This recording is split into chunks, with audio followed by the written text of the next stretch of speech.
skydiving club just jumped out of an airplane. It might seem like a wild adrenaline rush, but actually, there's a lot more to skydiving than just jumping out of a plane and pulling a ripcord. Skydivers can control their falls.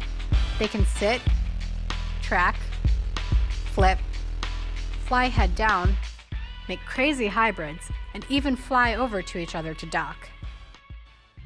When you're just falling a few feet, there's not much you can do on the way down. So how is falling thousands of feet through the sky any different? You learn in school that things accelerate towards the ground because of gravity. But when things like skydivers fall for thousands of feet, another force becomes important. Drag! Gravity pulls skydivers toward the Earth. But as we fall, tiny air molecules bump into us. Each tiny bump causes a little bit of force against our bodies. The hit from one air molecule may not seem like a lot, but when you add all those tiny forces up, you get a big force called drag, which pushes up, opposite to gravity. You can feel drag when you stick your hand out of a moving car window. When the jumpers first leave the plane, there's not much drag acting against gravity, so they accelerate towards the Earth. As skydivers fall and speed up, the drag force grows, and the skydivers feel the force of more and more air molecules. But with this comes control, and by positioning our bodies, we can stop flipping by pushing against the air. So, what if Banks and I want to jump together? Can we fall at the same speed? Swathi has a lot less surface area than me, so you'd think that she'd fall faster. But actually, she's so much lighter than me that she has a tendency to fall slower.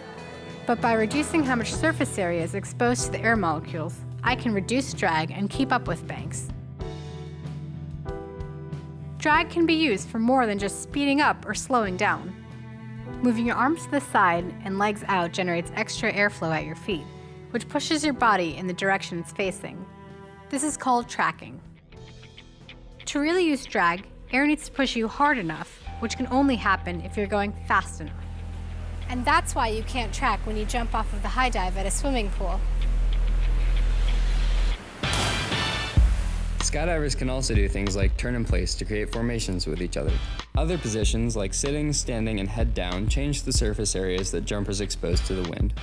Since fewer air molecules hit their bodies in these positions, skydivers can reach speeds up to 200 miles an hour. Skydivers would prefer, though, to not hit the ground at 200 miles an hour.